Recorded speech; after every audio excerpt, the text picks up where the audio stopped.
Alright. Magandang hapon sa atin mga brother. Isang mainit na hapon na naman. Takot talaga pagka may mga ganitong truck, no? Kaya wala ka talagang choice kundi unahan ng mga yan. Baka mamaya madali ka pa ng malaking gulong na truck na yan, talagang hindi ka sasantuhin. Kaya iwasan agad natin, huwag tayong dumikit. Uy, ang cool ng aso naman, oh. Silip-silip lang, oh. Hindi ko lang alam kung anong oras ng truck ban dito sa bandang Bawan, no?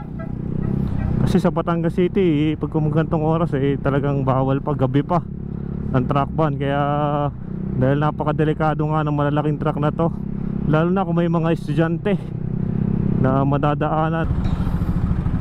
Pagbigyan na natin yan, mga dadalawa-dalawa naman yan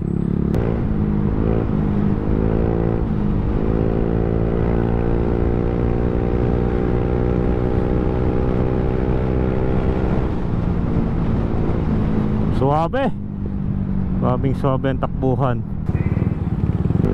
Buti pa dito sa Bawan, kahit walang plaka nakakalabas. Walang plaka, walang helmet,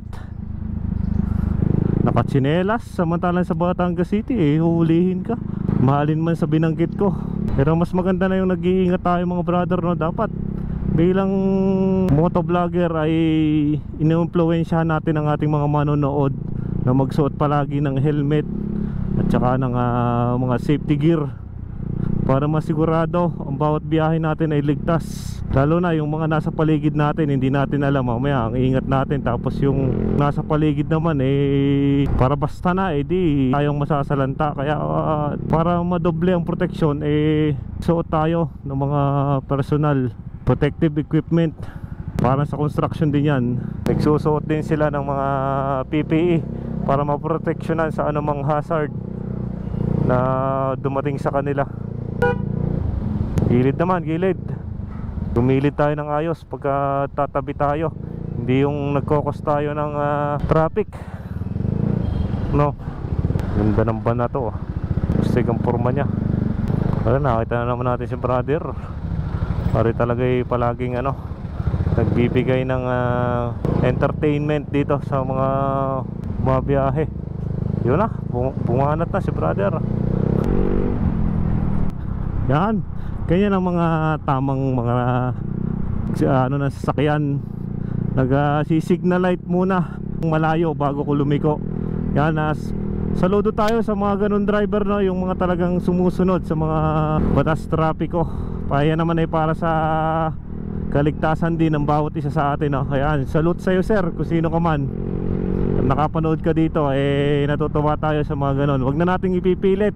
Kung tayo man harurot na, huwag nating ipilit na pumasok dahil sumignal na nga, ipandidiinan pa natin, baka lalong abutin tayo ng aksidente.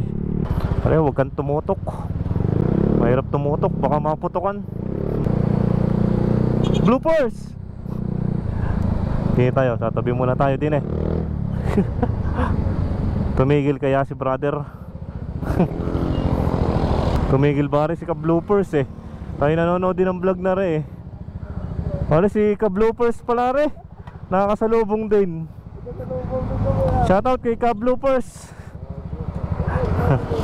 Saan? Nagdala na ng Babalik sa Bawan. Shoutout kay ka-bloopers, Bloopers TV.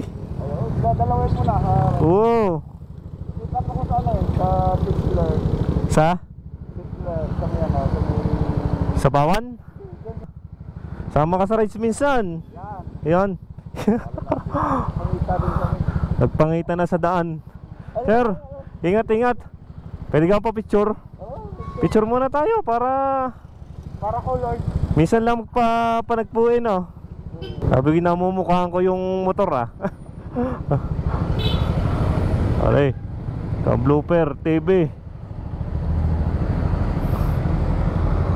Sir, ingat.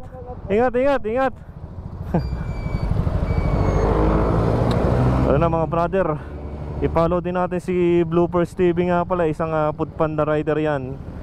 Isang masugid din nating taga-subaybay. At nanonood din tayo sa kanyang mga vlog pa, brother, no? Bloopers TV, follow nyo na. Yun, shoutout ko muli si Bloopers TV. Shoutout sa iyo brother, ingat palagi sa mga biyahe mo at ituloy mo lang ang mga nasisimulang pagko-content at tsak na may patutunguhan yan. Huwag ka lang susuko, i-enjoy mo lang kung ano yung mga ginagawa mo, no? Yan naman ay para sa atin ay mga libangan lang din. Natutuwa lang din tayo sa mga pinagagawa natin dahil mahilig din tayo magmotor, magbike. Mahilig tayo pumunta sa iba't ibang lugar. Kaya masaya magmotor. Kaya kung kayo ay interesado at gusto nyong sumama sa grupo, ay welcome na welcome ang lahat.